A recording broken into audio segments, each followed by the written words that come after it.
Սիրելի համաքաղաքացիներ, ավարտվում է 2015 թվականը ու Երևանը հերթական անգամ դիմավորում է տարվա ամենաջերմ ու ընտանեկան տոները՝ Նոր տարին և Սուրբ Ծնունդը։ Ավանդույթի համաձայն տարեվերջին ամփոփում ենք անցնող տարվա ընթացքում արված աշխատանքը, ևս մեկ անգամ կարևորելով դրանց իրականացման մեջ մեր յուրաքանչյուր քաղաքացու մասնակցությունն ու հոգատարությունը։ Ուրախությամբ ուզում եմ արձանագրել, որ 2015 թվականը ընդհանուր առմամբ արդյունավետ աշխատանքի և ձեռքբերումների տարի էր Երևանի համար։ Մենք կարողացանք կյանքի կոչել նաև տարիներ շարունակ անլուծելի թվացող մի շարք ծրագրեր, որոնցում շատ են հատկապես սոցիալական նշանակության ծրագրերը։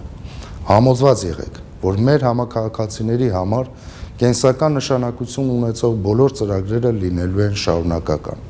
և մենք հետզհետե լուծելու ենք այն խնդիրները, որոնք դեռևս առկա են Երևանում։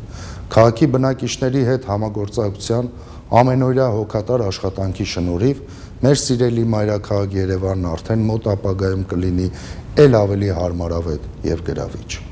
Ու վստահ եմ, որ 2016-ին էլ նույն պատասխանատվությամբ և նվիրված աշխատանքով միասին շարունակելու ենք նպաստել մեր ջերմ ու բարի մայրաքաղաքի զարգացմանը։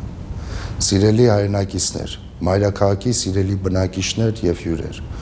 այս օրերին յուրաքանչյուր հայ օջախում շնորհավորանքի ջերմ խոսքեր են հնչում Ամանորի և Սուրբ Ծննդյան տոների առթիվ։ Սիրով միանալով բոլոր բարեմաղթանքներին, անսպառ ջերմություն ու